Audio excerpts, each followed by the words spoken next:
Regresamos a esta primera edición de Radio Análisis, son exactamente las 9:38 y saludamos a nuestro siguiente invitado, el economista Andrés Solimano, a quien habitualmente tenemos los días miércoles, pero extraordinariamente está con nosotros hoy lunes para hablar de diversos temas que tienen que ver con la economía. Andrés, ¿cómo le va? Muy buenos días, gracias por estar con nosotros. Hola Claudio, un gusto estar acá. Buen día, buena semana. Sí, igualmente Andrés, gracias por estar con nosotros a esta hora de la mañana, hoy también, y para hablar de un tema que es muy pero muy importante, lo venimos discutiendo ya hace muchos años, estamos hablando de pensiones y la semana pasada que fue bastante particular en este debate, en esta discusión, porque empezaron a surgir distintas propuestas de algunos parlamentarios que tienen que ver directamente con la discusión en torno a la reforma previsional, otros que no tanto, pero que sí tienen que ver con las pensiones y queríamos ponderarlos a esta hora de la mañana con usted. Por ejemplo, lo que se habló en términos de avanzar nuevamente en esta idea de retiros de fondos o esta propuesta de algunos parlamentarios del Partido Comunista de permitir que las personas se puedan elegir libremente si mantenerse en un sistema de capitalización individual o pasar a este sistema que actualmente rige para las Fuerzas Armadas y de orden. ¿Cómo ha visto el debate que se ha dado en las últimas jornadas, Andrés? Sí, a ver, efectivamente lo que está pasando, para usar un lenguaje coloquial, es que se está como desgranando el choclo en el sentido de la reforma de las pensiones. Eh, Producto de una fatiga o un cansancio por la falta de avance en la reforma de pensiones que ha venido impulsando el gobierno por la oposición de la oposición, valga la redundancia, y también por algunas dificultades que tiene la propuesta, en el sentido de que efectivamente si va a traer cambios integrales o no. Han empezado a surgir alternativas. Bueno, vienen de antes, pero han vuelto a resurgir. La malla llamativa, como usted lo señalaba, Claudio, es la de el diputado Cuello y dos diputados más, planteando que la gente sea libre para elegir entre seguir en el sistema de la AFP, en la cual ha estado obligado a participar desde el año 1981. O sea, estamos 43 años con el mismo sistema, que nadie puede escoger otra cosa que sea una AFP. Una persona que entra a la fuerza de trabajo y le hacen un contrato laboral, cuando viene la parte de la pensión, la única pregunta que tiene que responder en qué AFP se entra. No puede decir, mire, yo me quiero ir al IPS, o yo me quiero ir a la Capredena de IPRECA, o yo quiero que mi sindicato me haga la pensión, o una cooperativa. No, tiene que ir solo a la AFP. Bueno, entonces esta propuesta dice que la gente pueda irse a Pipreca Capredena, que paga pensiones como en promedio 3 veces más altas, tampoco más, que la AFP, pero que pasa silenciada porque no, como afecta a un grupo de 150.000 uniformados.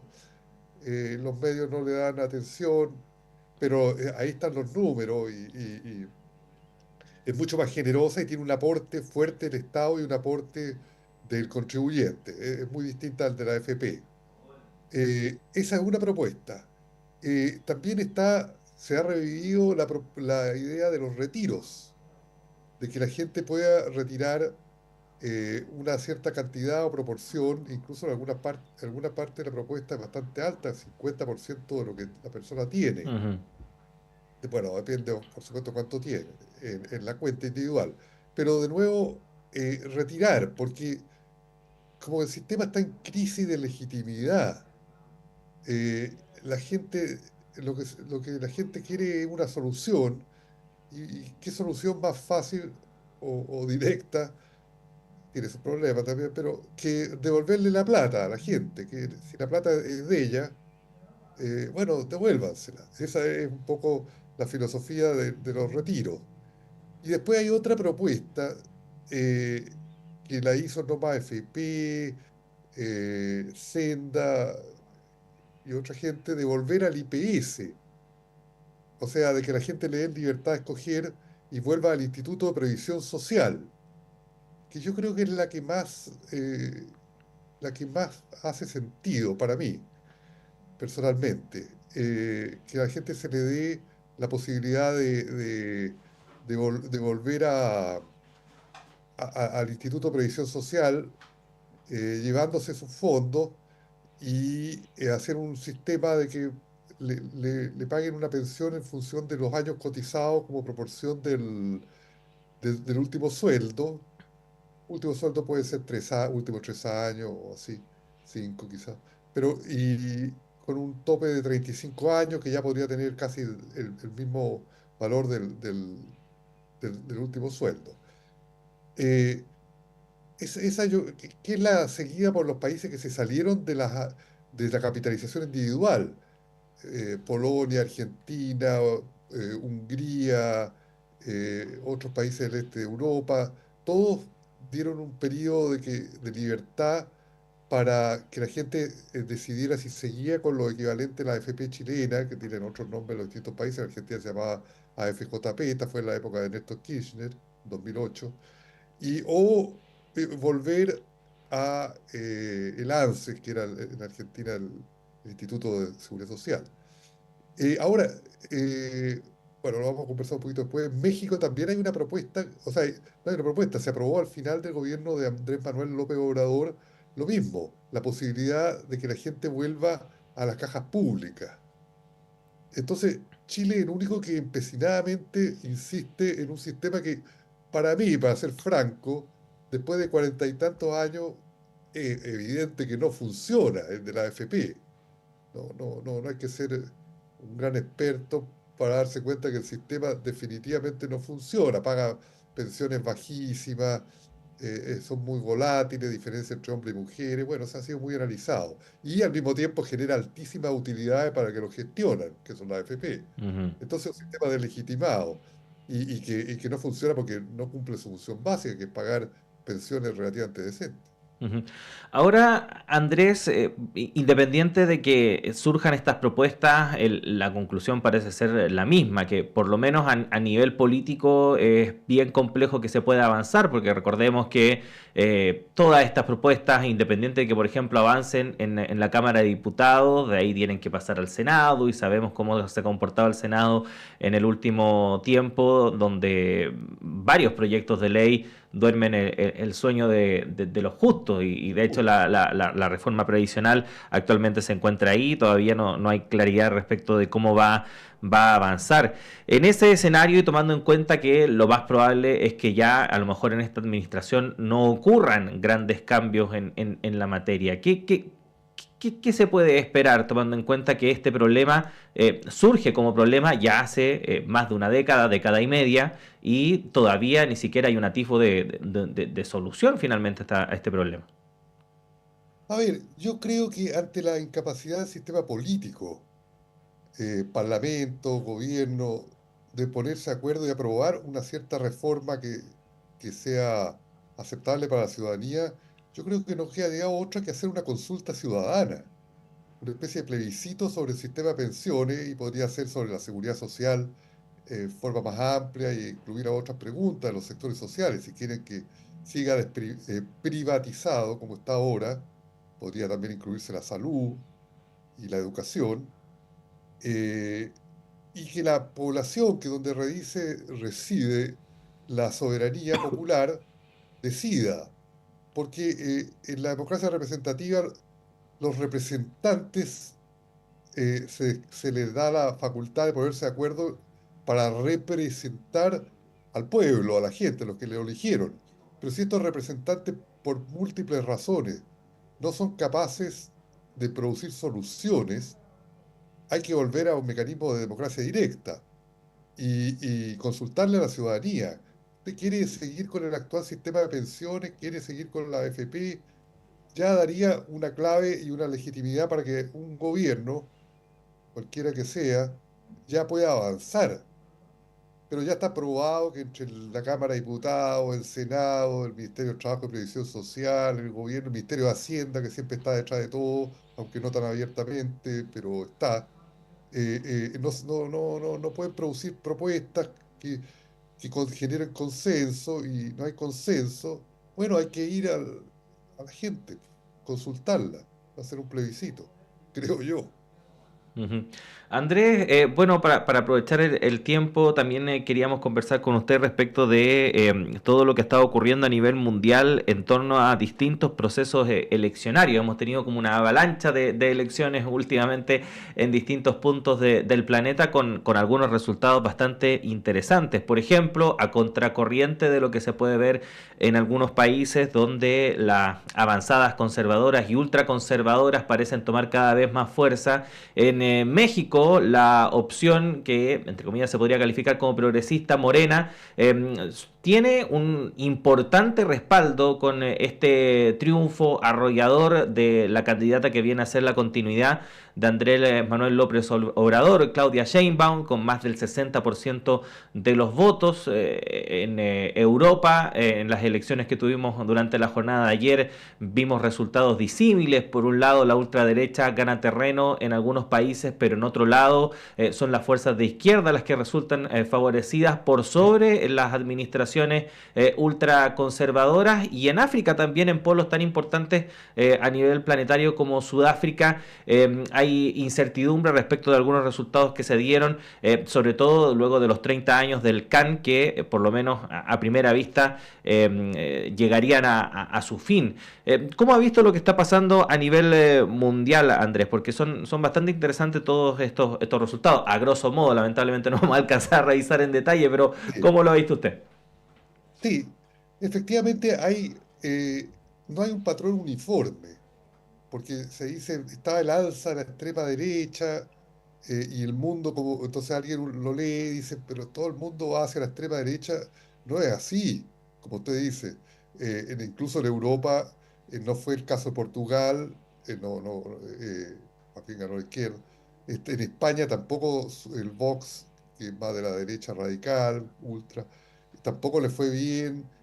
eh, en los países escandinavos tampoco. En Alemania no fue la ultra, sino que es la más la derecha, es la democracia cristiana que es más de derecha, ya. Entonces, sí, en Francia.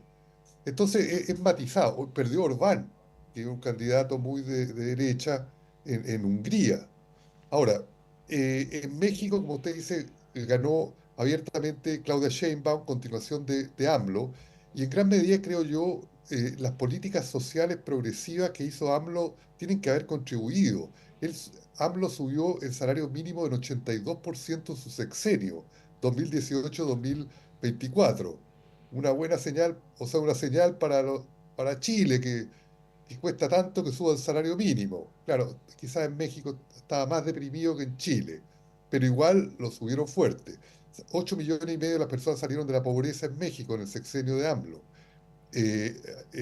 Programa de ayuda a adulto mayor, y ahora esto de las pensiones. Entonces yo creo que eso contribuyó. Políticas sociales progresistas, progresivas, ayudan a que la gente sienta una afección por la administración y le dé una continuidad. Que es lo contrario que pasó en Sudáfrica, como usted menciona, el Congreso Nacional Africano, que es el partido del líder histórico Nelson Mandela. eh, Bajó de 57% que tuvo en 2019 a 40%. Es una república parlamentaria, se coge parlamento y ellos cogen presidente.